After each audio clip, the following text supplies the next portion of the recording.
Yesterday I did a video about young earth creationism, and I explained why, in my opinion, based on what the text says and based on what we know from science, we should not interpret day to mean a 24-hour period. And I explained that even if we are taking it literally, I think that in the context of Genesis, the literal interpretation of day would not be 24 hours. That would actually be a non-literal interpretation, because the literal interpretation of day all has to do not with how many hours, but with the rotation of the earth. And there's absolutely no reason to believe that in the first three days of creation, as it's told, that you would have an earth that is rotating on a 24-hour cycle. Anyway, you can go to iTunes, or you can go back and watch that video to hear my whole argument. Needless to say, everyone agreed with me. There was really no debate at all. There was no dissension, and a unanimous consensus was formed. Everybody went home happy. Just kidding, of course. People told me I was a heretic and that I would burn in hell. Well, not everyone. Some people told me that.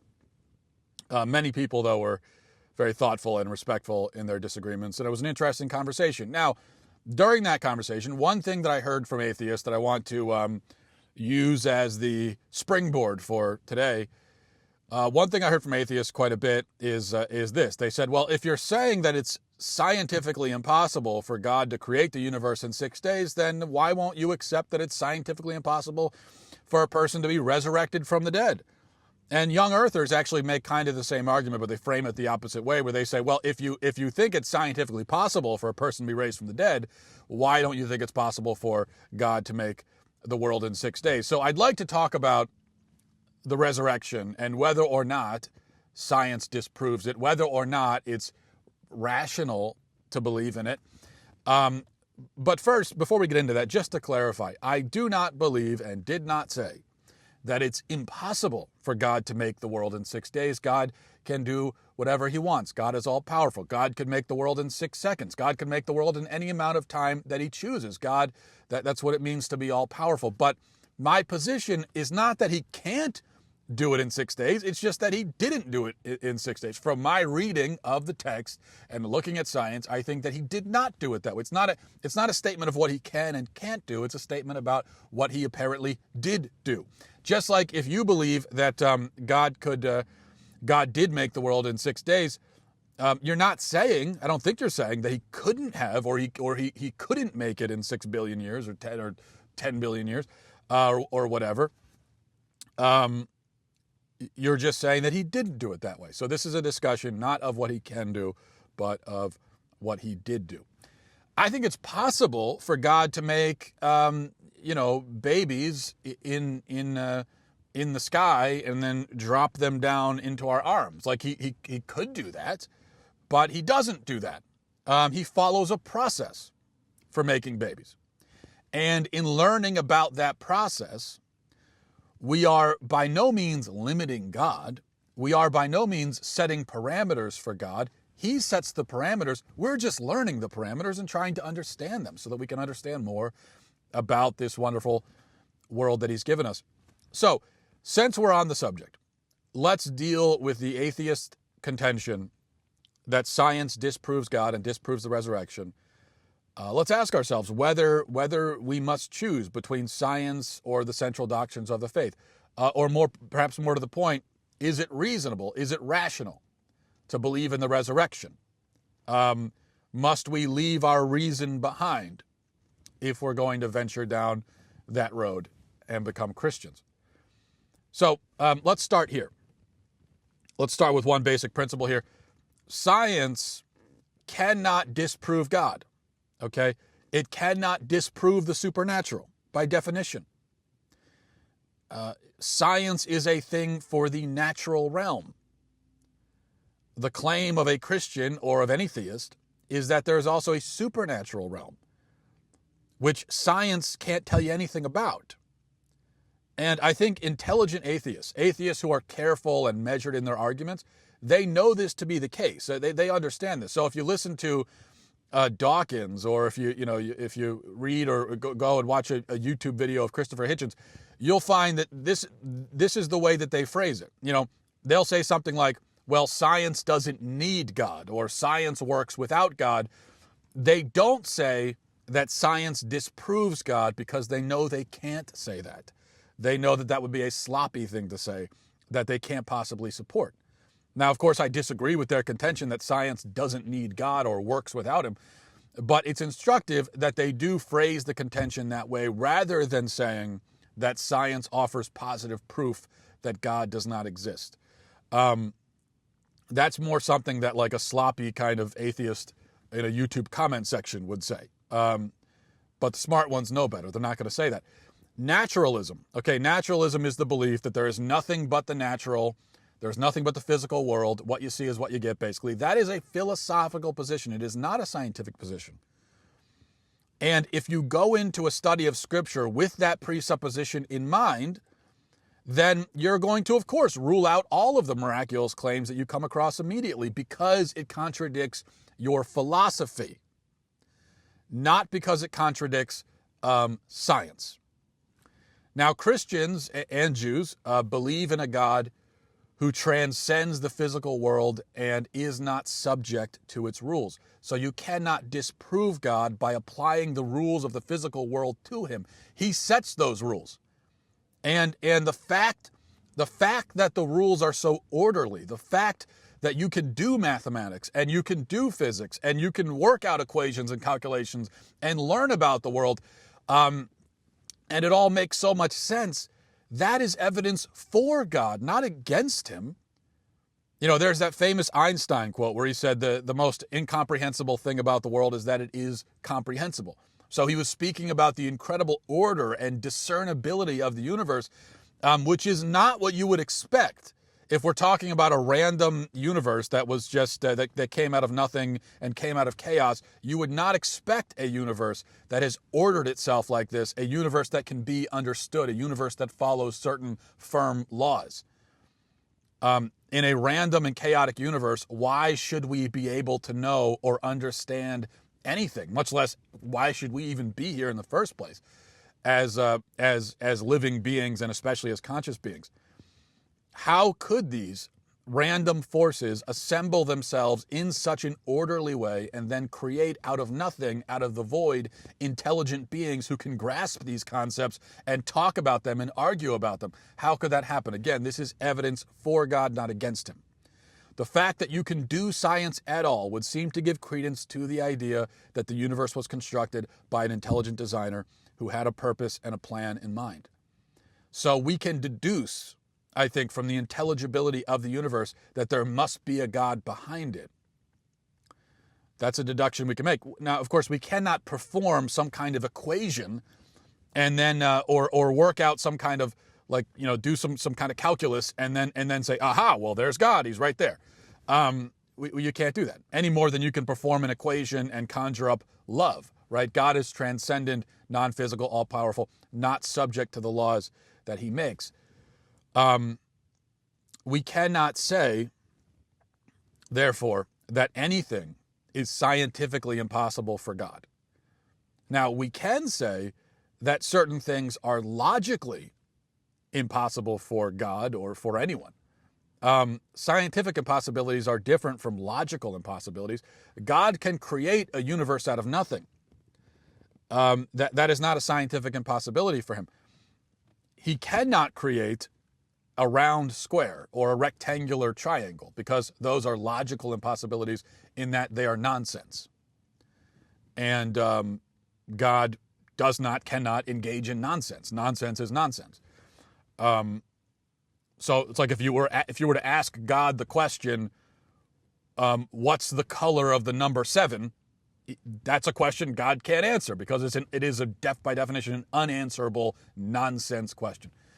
So when confronted with claims, when we are confronted with claims that God did this or that, we can analyze those claims on two levels to try and figure out if the claims might be true. Number one, we can ask, is this claim consistent with the nature of God? Number two, we can ask, is it logically possible? We can't ask, is it scientifically possible? We can ask, is it logically possible? When someone says that God instructed them to blow up a school bus full of children, we can say definitively that claim is false because it is not consistent with God's nature. When someone says that 2 + 2 = 16 because God told them so, we can say definitively that is false because it is not logical. The resurrection, though, does not contradict God's nature, and it is not illogical. Therefore, we have no rational or scientific reason to disbelieve it. But of course, that's not enough to say that there isn't necessarily a reason to disbelieve it. That's not enough. That's not the same thing as saying that there are positive reasons to believe it. But I do think there are positive reasons to believe it, and I'll give you two. First, history. Okay, what's so incredible about Christianity is that it makes historical claims. Even, I would say, in the grand scheme of things, you might even say recent historical claims, recent in comparison to the whole history of the world. It says that a historical event occurred 2,000 years ago. And it's very specific about what that historical event entailed. Now, if it made that historical claim and provided no evidence to support it, then I think we'd have every reason to dismiss it. If a religion is going to claim that God himself entered into human history at a particular point, did a bunch of stuff, and then died and was raised and appeared to people after his resurrection, we should be able to provide documentation to prove it. I mean, you can't very well go and say that and expect someone to believe it and just take you at your word. Because this is supposed to be a historical event. Something that actually physically happened and that people witnessed and documented. So then we can say, well, where is the proof? And we have indeed, I think, quite a bit of historical proof. What is the historical proof? Well, we have the epistles of Paul, first of all. And I say the epistles, first of all, because they were, even though the Gospels come before the epistles in the Bible, chronologically, the epistles were written first. They were written before the Gospels. And though Paul was not one of the original 12 apostles, he does testify to what the 12 reported. And he also gives us, Paul, I think, gives us maybe the best evidence in the entire New Testament. If you look specifically at 1 Corinthians 15, and this letter was written probably in AD 54 or 55, so only 20 years or so after Christ. And this letter is also among the seven of the epistles of Paul that no scholar disputes was authentically written by him. And that's important because there are secular and atheist scholars who attempt to argue that certain of Paul's epistles were not written by him. The pastoral epistles, especially 1st and 2nd Timothy and Titus, they'll say, many secular and atheist scholars will say, those probably weren't written by Paul because it's a different style of writing and he appears to have changed his perspective on certain things. Now, I think that's a bad argument. Those letters were clearly written by Paul as well. So the secular scholars are wrong on that point. But the point is that with 1 Corinthians, you have a text that even the most skeptical will admit was written by Paul himself, which I think is pretty compelling. And what does it say? Well, you go to chapter 15. It says, "For what I received I passed on to you as of first importance, that Christ died for our sins according to the Scriptures, that he was buried, that he was raised on the third day according to the Scriptures, and that he appeared to Cephas and then to the 12, and that he appeared to more than 500 of the brothers and sisters at the same time, most of whom are still living, though some have fallen asleep. Then he appeared to James, then all the apostles, and last of all he appeared to me also as to one abnormally born." So here we have the significance of this is, most scholars that have looked at this text say that this is not just Paul freestyling here. This is a very early creed. This is a statement of faith that he says was given to him and which he is passing on. Which means that by the time of this writing, in fact, by the time of his first visit to Corinth, so a few years earlier than that, this creed had already taken shape. It had taken shape very quickly, remarkably fast, actually. And it tells us some basic facts about Jesus, including that he was crucified, that he died, he was buried, he rose from the dead, and he appeared to 500 witnesses and then to the apostles. So I think that this, along with Paul's other letters, where he speaks about Jesus' death and resurrection frequently, they all offer, I think, very good evidence for the resurrection. But I think even more than that, Paul himself, his story, what he did, his own biography is even more compelling evidence. Because we know that he was a very strict Jew who originally considered the Christians to be heretics. He helped to round them up and execute them. But something happened. Something quite sudden occurred, and then he changed. There was a change in him. And he went from a persecutor of the followers of Christ to persecuted in the name of Christ. Now, how do we account for that as a skeptic? If you're a skeptic, how do you account for that? I haven't really heard an even halfway convincing argument. The best you can do to try to explain, you've got this guy, persecutor of Christians, strict observant Jew, who comes to believe that Jesus rose from the dead, and then goes and travels around the region preaching this, putting his life in jeopardy, writing these letters. How do you explain that if the resurrection never occurred? The best you can do, I think, your only recourse really is to claim that Paul was just a madman, that he was a lunatic, that he had a hallucination on the road to Damascus, and then he went insane, and he decided to travel all around the region preaching gibberish.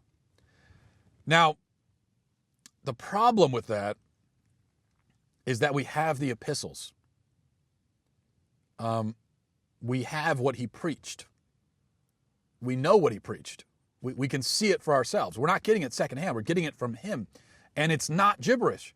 It's not the ravings of a madman. It's very dense, very beautiful theology and philosophy. This is obviously a deep thinker. This is a very intelligent, lucid human being. You can tell that if you simply read his letters.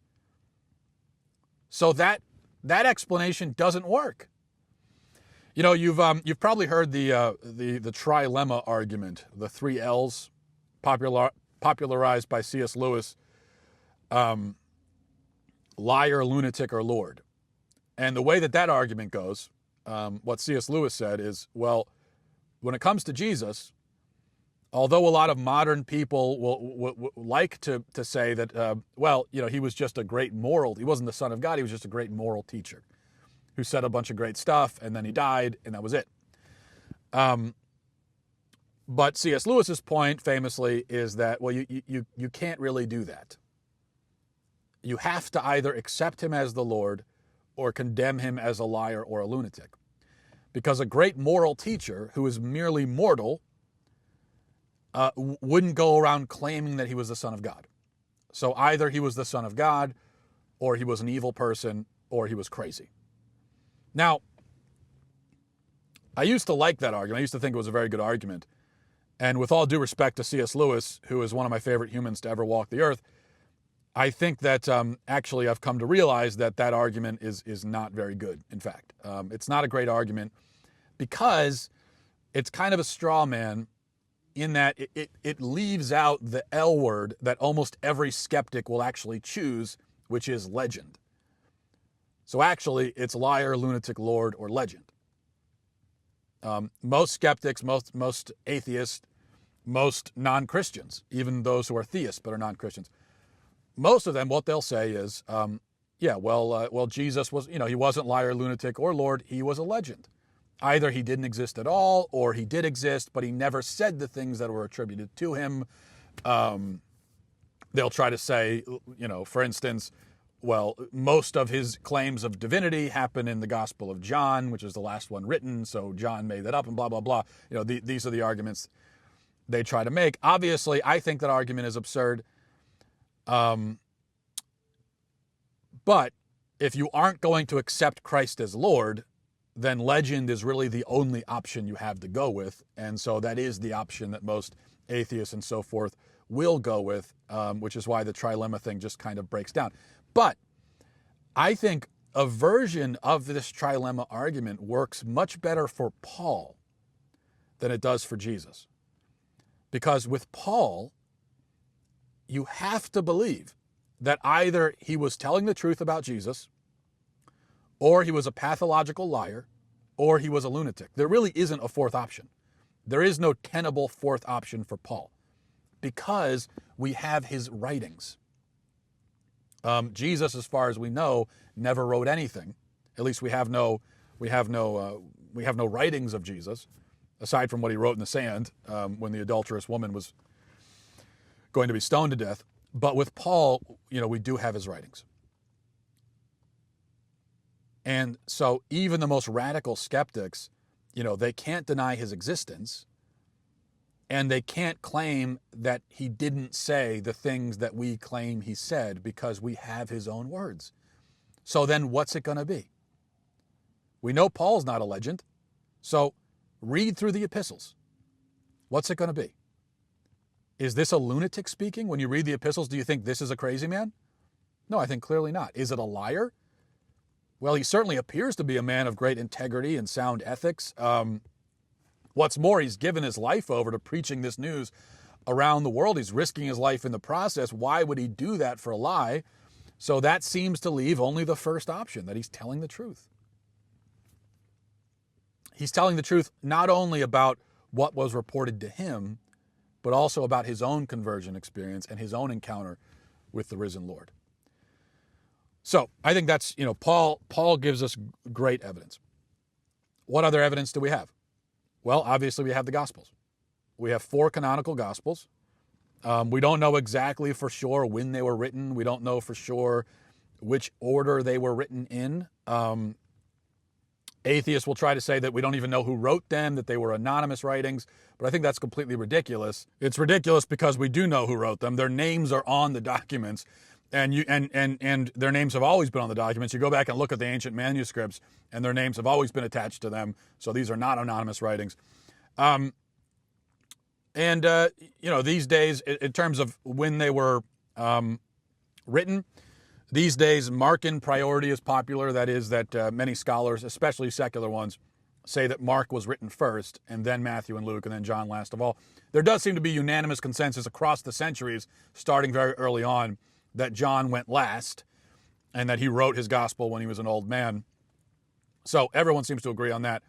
But for a long time, it was thought that Matthew wrote his gospel first. The church fathers thought that. And it doesn't really matter that much, although you can see why secular scholars want Mark to have gone first. So they are going to try to work the evidence in such a way so that Mark can go first. And why do they want Mark to go first? Well, because Mark was not an eyewitness. Neither was Luke.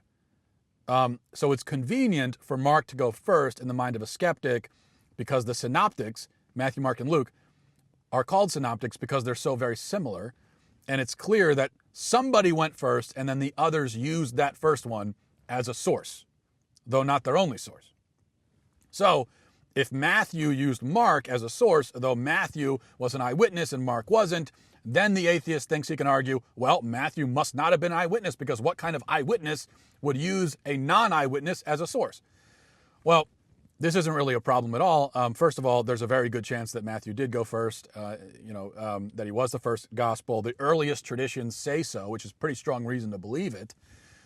These are the people that were, around within a century or so of the Gospels being written. They all believe that Matthew went first. But anyway, Mark was a companion of Peter.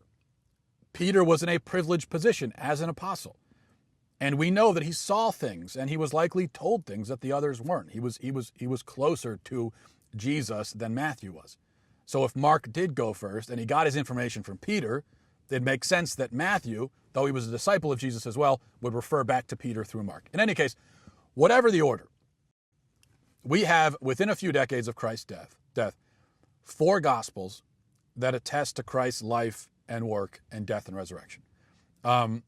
These Gospels are written clearly. They are written in biographical fashion, according to how biographies were written back in those days. They weren't written like modern biographies, but they are written like ancient biographies. And they also lack the kind of dramatic detail and embellishment that you would expect if these were made-up stories. In fact, we do also have very ancient made-up stories about Jesus, so we know what those look like. If you go to the apocryphal Gospels, the so-called Gospels of Peter, Judas, Thomas, Mary, which were made up, fabricated forgeries, and these do contain wild and obviously fabricated stories. I think the Gospel of Thomas has a story about, for instance, about the child Jesus murdering another child in the village when he was a boy. I'm not sure why you would want to have Jesus doing that, but that's in the I believe it's the Gospel of Thomas has that. But the church uniformly rejected the apocryphal Gospels, and that's important. The church did not just accept any Jesus material it could get its hands on. It's not like it had no discerning process. It subjected these writings to rigorous analysis and would only accept the ones that were authentic, even if the authentic ones were frankly a bit more boring than the fake ones. So the Gospels are very compelling evidence. And we should also note here that although we don't have the originals of any of these documents, we do have a ton of early manuscripts, thousands of them. And what's really incredible, I think, is that these early manuscripts, written over the course of many years by many scribes, match up extraordinarily well. Now, you'll sometimes hear from atheists, you'll sometimes hear them say that, well, there are hundreds of thousands of variants in the biblical manuscripts, differences, in other words, between the manuscripts. And then they'll say that, well, it's like the game of telephone. This story of Jesus started in the, around the year 30 AD, and then it was passed down, and it's like the game of telephone, and it was morphed and changed, and so on and so forth. But that's actually not what you see when you look at the manuscripts. That the vast majority of the differences in the manuscripts are irrelevant. They're just typos, basically. They're, ancient typos. When it comes to the substance, when it comes to the significant information, they're identical. There is no evidence at all that anything was added or taken out that would change the fundamental meaning of the Gospels. So that's very significant. Now, some people demand that we, have evidence outside the Bible. And I think that's kind of silly, personally. The best eyewitness accounts of Jesus were included in the Bible because they were the best accounts. So what you're saying is, I want another eyewitness account. Well, if there were other eyewitness accounts of that same veracity, they would have been in the Bible. The ones that are really good are in the Bible for a reason. So to ask for other accounts, I think, is kind of disingenuous. Or, in other words, what I'm saying is to discount all of the eyewitness accounts that are in the Bible because they're in the Bible is extremely disingenuous. But we do have other accounts, as it happens. We do have other mentions of Jesus. There are some Roman historians who lived in the apostolic age who provide independent, non-biblical, non-Christian, even anti-Christian attestation of Christ's life and death. Josephus is one. I'm sure you've heard of Josephus, Jewish Roman historian. Now, his reference to Jesus is disputed. It's clear that there was some embellishment later on. Some Christians added to it, but it's also clear that he did at least mention Jesus. And then, even more interesting, Tacitus, another historian, around the same time as Josephus, 1st century, and this is a guy who didn't like Christians. This is what he says in one of his writings. He says, Christ, the founder of the name, had undergone the death penalty in the reign of Tiberius by sentence of Pontius Pilate, and a pernicious superstition was checked for the moment only to break out once more, not merely in Judea, the home of the disease, but in the capital itself, where all things horrible and shameful in the world collect and find a vogue. So this is extremely significant because it attests not just to Christ's existence, but to his death under Pontius Pilate, and to the belief, the superstition he calls it, that Jesus rose from the dead. And this is obviously someone who hates Christians and is very insulting towards them. So he has no reason to make this up at all. But even he attests to this. So you'll notice, you don't have, there are plenty early critics of Christianity. None of them claim that Jesus didn't exist, that the Christians, are making all this up, that he's a mythical figure. The early critics of Christianity, who would have been in a position to know if this stuff was completely made up, they don't claim that. So, a ton of evidence, very good evidence. And then the final category of evidence we have is the church itself. How it was formed, under what circumstances. We know that something happened. Something happened to cause the early Christians, starting with the apostles, to believe that Jesus was the Son of God. And then to give their whole lives over to this belief, and even to give their lives up to this belief. Tradition tells us that the apostles were all martyred. I believe that to be the case. We don't have documented proof for all of them, but we do for some. It's generally accepted by pretty much everyone that Peter was martyred. We have very early writings that attest to the fact that Peter and Paul were martyred. Well, something happened that made Peter decide that he was willing to die for this man Jesus, who he knew. And if the resurrection of Jesus was a lie, then Peter would have known it, he would have participated in the lie, and he would be dying for something that he knew to be a lie. And that's very difficult to believe. And we know that Christianity spread somehow, against all odds. This obscure cult of Jews running around claiming that a criminal who had been crucified had actually come back from the dead and was the Son of God. This strange collection of illiterate peasants, somehow they managed to start a movement that eventually and rather quickly took over the entire world.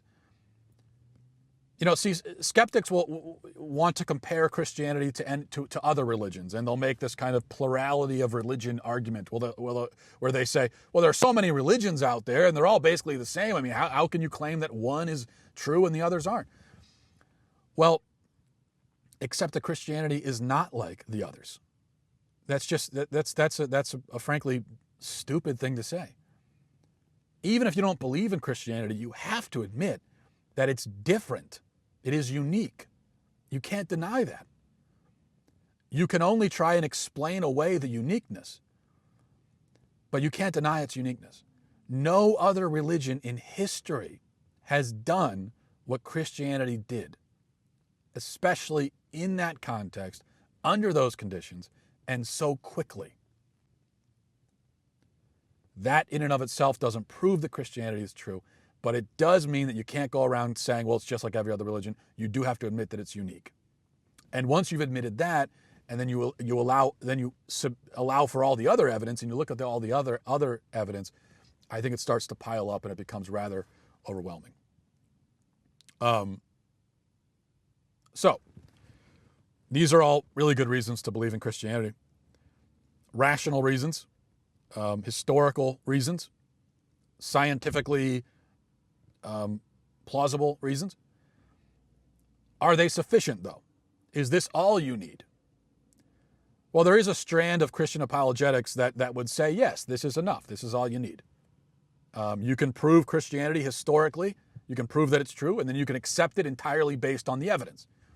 So if you go, you look up guys like Mike Licona, Gary Habermas, Lee Strobel with The Case for Christ. I never saw the movie. I did read the book recently actually.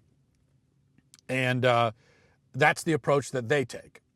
They'll say that, well, you believe in Christianity purely because of the history. You can prove it historically. Habermas is fond of saying that he believes Christianity because of the data. Well, I do think the data is good. I think the history is good. I think the evidence is very strong. I think the evidence is enough to make you stop and take this seriously and pay attention. But if you're really intent on disbelieving, you can always explain everything away. So the evidence is good. I would even say it's overwhelming. It is not sufficient in and of itself. You still need faith. So that is the second reason why I believe in Christianity. You have the evidence. You can't completely discard faith. You can't get around it. Nor should you try, because there's no shame in it. It's not irrational. I'm not embarrassed to say that I have faith in Christ's atoning death and resurrection. Now, the evidence can lead me down a path towards the truth and get me pretty darn close to it, but eventually I'm going to come to a chasm with the truth on the other side, And I'm going to have to make a leap of faith. You know, that you are going to have to make that leap of faith. But you have to take a leap either way. So either you make the leap toward Christ or you make it away from him. Either way, you're making a leap. I make that leap towards him.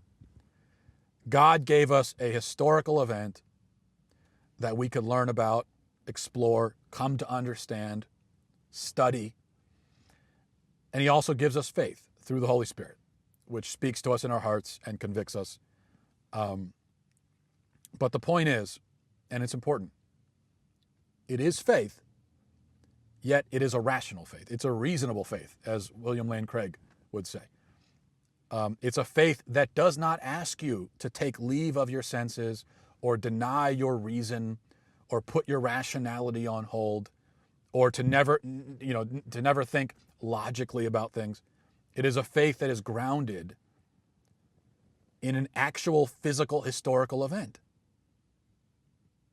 It's a faith that says, yes, this thing happened. Go learn about it for yourself. Go look at the evidence. You know, this is not some like secret cult where we're not going to reveal the truths to you until you've been fully indoctrinated. You know, that's not what this is. This is, here's the evidence. Go look for it yourself. So to be a Christian, it may mean appearing like a fool to the world, but it doesn't mean actually being a fool. We can keep our wits. We can be intelligent, realistic, rational people, and yet still have faith. Because ours is a God of light, of truth, who says, here I am, here's the truth. Now enter into it and learn. And that, I think, is a really amazing thing. Have a great weekend, everybody. Godspeed.